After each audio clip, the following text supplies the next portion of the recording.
अब चौबारी डाँडामा जन्ती घर आउँदाखेरि म चाहिँ आफ्नो घरदेखि उता बजेखालको लुक्न गएको थिएँ। एक्लै जानुभयो त्यो चाहिँ एक्लै? लुगाको त फट्ने मान्छेले फेला पारिहाल्यो, ढाड फकाइ फुकी पारेर लगिहाल्यो।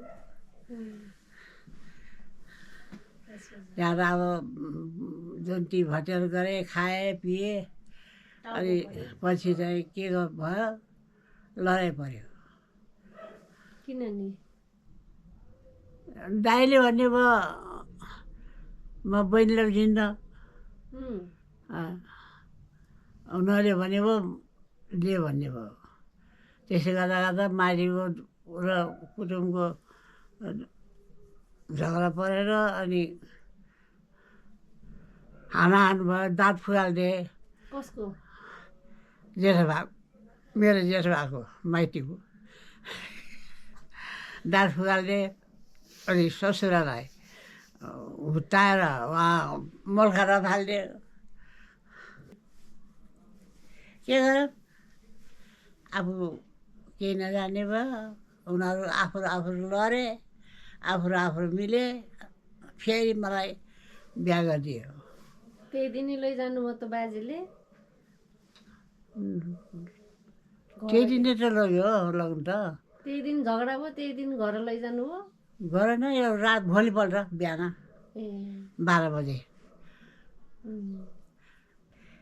कसरी सहमतिमा? मामाले चाहिँ भने कि अब तिमीले नदिया भने मलाई अब एउटा भान्जी हो, म अब भान्जीलाई दिन्छु, तिमीहरू चुप लाग भनेर भन्यो। त्यहाँ चुप लाग्न पठाए। अनि बिहान 12 बजे मिल्यो, बिहा गरिदियो 12 बजे। अनि पल्टन कतिचोटि जानुभयो बजै? एकै फेला, बाजेसँग? एक फेला। अनि कति वर्ष बस्नु? 2.5 वर्ष। 2.5 वर्ष बसेँ। बाजेले आफै लगेर जानुभयो कि अरू साथी जानुभयो? आफै लगेर गएको। लगबत्ती के भयो, चिम्बल्याङ गरेको छ। पुरानो कुरा गएको खुइरहेको, पुरानो कुरा गइगे बाबा छैनन्, सबै बित्तिकै। के कुरा गर्ने होला।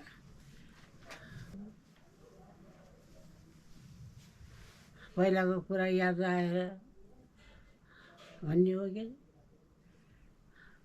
खेल्दा खेल्दै गयो, सिद्धियो।